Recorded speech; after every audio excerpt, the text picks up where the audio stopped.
আজিৰ পৰা এখন বেলেগ পৃথিৱীও দেখিব ট্ৰেজাৰীত যেতিয়া দৰমহা ল'ব যাব এনপিএছৰ নম্বৰটো বিচাৰোতে ট্ৰেজাৰীৰ এজনে 500 টকা খুজিব ইমানলৈকে মোৰ কন্ট্ৰোল আছে আজিলৈকে মই যিখিনি কৰিলো এখিনি মোৰ নিয়ন্ত্ৰণত হ'ল অহা কালিৰ পৰা বিলখন বনাওতে ট্ৰেজাৰীত যাওঁতে তাতো সগুন কিছুমান বহি আছে আৰু মোক মানুহে কয়ও যে মামা আপুনি ইমান ধুনীয়াকৈ মাতি মিলি চাকৰি দিলে এতিয়া দেখোন পইচা খোজে এইটোৱে হ'ল অসমৰ দুৰ্ভাগ্য মই অনুৰোধ কৰিম যে আপোনালোকে ট্ৰেজাৰীত হওক অফিচত হওক টকা নিদিব আৰু অধিকাৰৰ কাৰণে আপোনালোকে যুঁজিব যে আমি টকা নিদিয়াকৈ চাকৰি পাইছো ইয়াতো আমি টকা নিদিম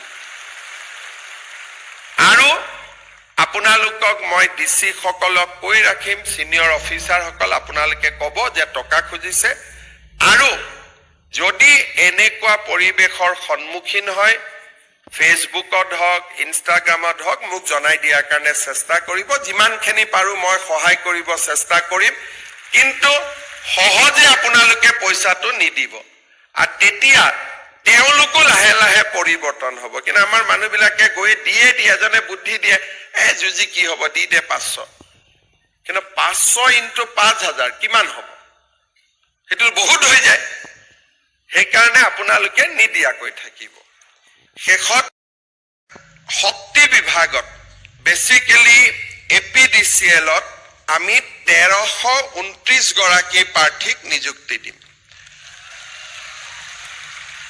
1329 গৰাকী প্ৰাৰ্থীক ইয়াতে নিযুক্তি পত্ৰ দিয়াত অসুবিধা হ'ব সেই কাৰণে আপোনালোকে আমাৰ ওয়েবসাইট আজি নাম পাব এপি পাব তাৰ পৰা ৰাতি আপোনালোকে এপইন্টমেন্ট লেটাৰ খিনি ডাউনলোড কৰি ল'ব আনহাতে ফৰেষ্ট ডিপাৰ্টমেন্ট পঞ্চায়ত ৰেভিনিউ পশুপালন agriculture PWD building fishery handloom textile irrigation skill higher education home TND sports cooperation labour election industry INPR, tourism, food and civil supply, administrative reforms, housing, indigenous and tribal faith, welfare of minority, mines and minerals, soil conservation, social justice, cultural affairs,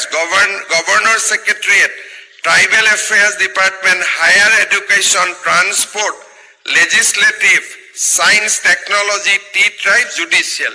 আপোনালোকে বাহিৰৰ পৰা নিযুক্তি পত্ৰখিনি সংগ্ৰহ কৰিব চাৰিটা department গধূলি appointment letter ল'ব ওয়েবসাইটত আপোনালোকে ওয়েবসাইটটো টিভিত পাই যাব 9টা বজাত আপোনালোকে ওয়েবসাইটৰ পৰা এইখিনি ডাউনলোড কৰিব বাকি সকলে বাহিৰৰ পৰা নিযুক্তি পত্ৰ লৈ যাব যোগদান কেতিয়া কৰিব মোৰ মতে তেটো সৰকাৰি মতে আপোনালোকে কালিয়ে যোগদান কৰিব পাৰে কিন্তু মই এটা পৰামৰ্শ দিও সকলে মানি লব পু মাহত জয়েন কৰিব নালাগে পু মাহটো ভাল কামৰ কাৰণে আৰম্ভণি নহয় সেইকাৰণে মই এপইন্টমেন্ট লেটাৰখন মাঘলৈকে নিব খুজিছিলো কিন্তু আপোনালোকে ইমান কৈ থাকিলেতো আৰু মই ঠিক আছে বাৰু মাঘৰ বিহুটো খাই যোগদান কৰিব 15 দিনৰ ভিতৰত যোগদান কৰিলে সকলোৰে সিনিয়ৰিটি সব মেইনটেইন থাকিব আজি হল 9 তাৰিখ কোনদিনা ভোগালী বিহু 15 নে 14 15 তাৰিখে 1 মাঘ গতিকে 15 তাৰিখ 1 মাঘ 16 তাৰিখে গৈ আপোনালোকে জয়েন কৰি ল'ব আৰু 15 দিনলৈকে জয়েনিংত সিনিয়ৰিটি জুনিয়ৰিটি নাই জুনে যেতিয়া জয়েন কৰিলো একে সিনিয়ৰিটি জুনিয়ৰিটি থাকে ঠিক আছে আৰু এটা কথাৰ কাৰণে আপোনালোকক মই এই 4 দিন ৰখিব কৈছো গাঁৱত গৈ আপোনালোকক মই এটা দায়িত্ব দিছো আজিলৈকে কথাটো বেলেগ আছিল এইবাৰ যেতিয়া গাঁৱত যাব এপইন্টমেন্ট লেটাৰ লৈ যাব উঠি অহা লৰা ছোৱালীখিনিক আপোনালোকে বুজাব যে পঢ়িলে এতিয়া আমি চাকৰি পাম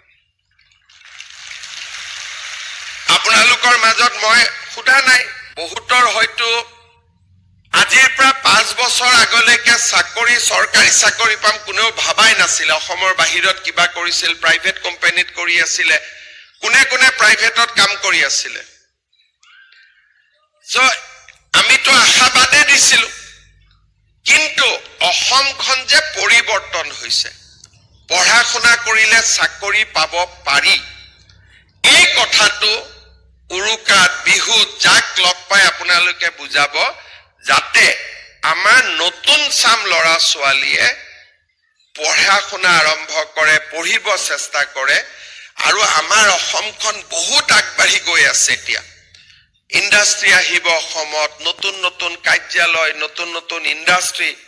আমি অসমখনক এটা সুন্দৰ পৰ্যায়লৈ লৈ যাবলৈ চেষ্টা কৰি আছো, যাতে আমাৰ অসমৰ যুৱক যুৱতীসকলে অসমতে থাকি আমি কামো কৰিব পাৰো, অসমৰ উন্নতিত আমি বৰঙণিও যোগাব পাৰো। আপোনালোকে আপোনালোকৰ স্কুলৰ, গাঁৱৰ ল'ৰা ছোৱালীক বুজাব যে পঢ়া শুনা কৰিব লাগে, আৰু পঢ়া শুনাৰ কৰা ল'ৰা ছোৱালীয়ে 1 টকাও ঘোষ দিব নালাগে, কোনো কৰিব নালাগে, মাত্ৰ পঢ়ি শুনিয়ে আমাৰ অসমত চৰকাৰী চাকৰি পাব পাৰি। মই তাৰ উদাহৰণ।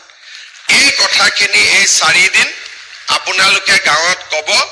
পুহ মাহটো মই কব লাগে কাৰণে কলো, কিন্তু মোৰ উদ্দেশ্য হল 4-5 দিন, কাৰণ এবাৰ যেতিয়া ডিপাৰ্টমেণ্টত সোমাই যাব, তাৰ পিছত কিবা এটা কৰিব দিগদাৰ, কাৰণ কাৰ্যালয়ত গলে আমাৰ ব্যক্তিত্বটোৱে সলনি হৈ যায়। আজি যেনেকে আমি ফূৰ্তি ফাৰ্তা কৰি আছো, 16 তাৰিখে মোক দেখা পালে আপোনালোকে এনেকে কথা পাতিব নোৱাৰিব।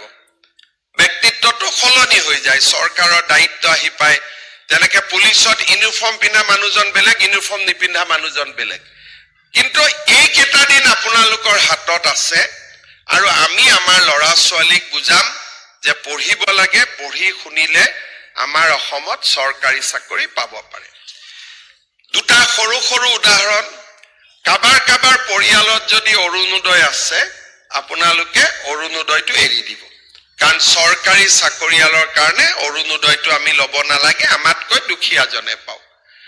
দ্বিতীয়তে, প্ৰথম দৰমহাটো পোৱাৰ পিছত খুব মনেদি চিন্তা কৰি দেউতা মাৰ কাৰণে 2টা উপহাৰ কিনিব লাগিব।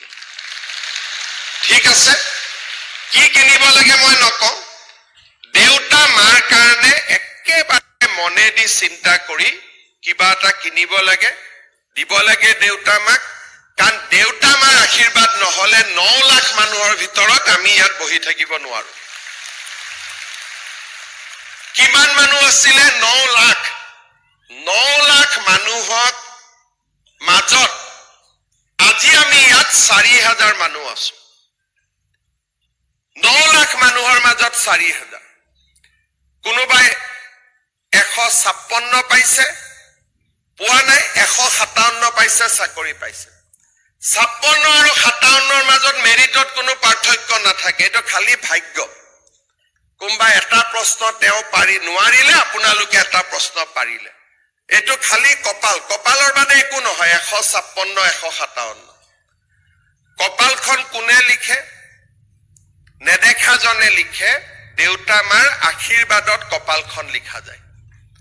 আৰু দেউতা মাক যিসকল ল'ৰা ছোৱালীয়ে পিছত নেগলেক্ট কৰে, তেওঁলোকৰ জীৱনৰ কোনো মূল্য নাথাকে, আৰু কৰবাত নহয় কৰবাত তেওঁলোকে এদিন জীৱন বাটত উজতিও খায়, দেউতাক মাকৰ অভাৱ অনুভৱো কৰে। কাৰণ আজি আমাৰ দেউতা মা, কালি আমি নিজে দেউতা মা হম। আমি দেউতা মাক যি ব্যৱহাৰ কৰিম, মোৰ ল'ৰা ছোৱালীয়েও মোক সেইটোকে ব্যৱহাৰ কৰিব। কাৰণ ল'ৰা ছোৱালীয়ে দেউতাক মাকৰ পৰা শিকে, প্ৰত্যেক দিনেই শিকে। আৰু ল'ৰা ছোৱালীৰ মূৰত সি ৰেজিষ্টাৰ হয়। যেতিয়া মোৰ সন্মুখতে মই দেউতাক গালি পাৰিম, তেতিয়া মোৰ বাচ্চাতেও বুজিব, তাৰমানে দেউতাকক গালি পাৰিব পাৰি। মোৰ সন্মুখতে মা মই কেটেৰ কৰি গালি পাৰি দিম, মোৰ ল'ৰা ছোৱালী এজনেও শিকিব যে তাৰমানে মাক গালি পাৰিব পাৰি। আৰু আপোনালোক নিশ্চিত থাকক, ডাঙৰ হৈ আপোনালোককো আপোনালোকৰ ল'ৰা ছোৱালী একেটাই ব্যৱহাৰ কৰি দিব। এইটোৱে জীৱনৰ চাইকেল, এনেকে জীৱন চলি থাকে। যোনে দেউতাক মাকক সন্মান কৰে, মৰম কৰে, আদৰ কৰে, তাৰ ল'ৰা ছোৱালীয়েও মোক মৰম আদৰ কৰিব। কাৰণ মোৰ দেউতা আজি, অহাকালি ময়ো দেউতা হ'ম। আমাৰ ভাৰতৰ সনাতন সভ্যতা এনেকেই চলি আছে। আমি আমাৰ ককাৰ পৰা শিকিছিলো, ককাই দেউতাৰ পৰা, দেউতাৰ পৰা মই, মোৰ পৰা ল'ৰা ছোৱালীয়ে। কিতাপত লিখা নাথাকে, চিভিলাইজেশ্যন কিতাপত লিখা নাথাকে। সভ্যতা এটা প্ৰজন্মৰ পৰা আন এটা প্ৰজন্মলৈ ট্ৰান্সফাৰ হয়। আমাৰ ঘৰৰ ৰীতি নীতি, সকলো ঘৰৰে নিজৰ নিজৰ ৰীতি নীতি আছে, ৰীতি নীতি কতো লিখা নাথাকে, সি প্ৰজন্মৰ পৰা প্ৰজন্মলৈ বদলি হয়। সেইবাবে দেউতা মাৰ প্ৰতি অসীম শ্ৰদ্ধা আমাৰ জীৱনৰ আটাইতকৈ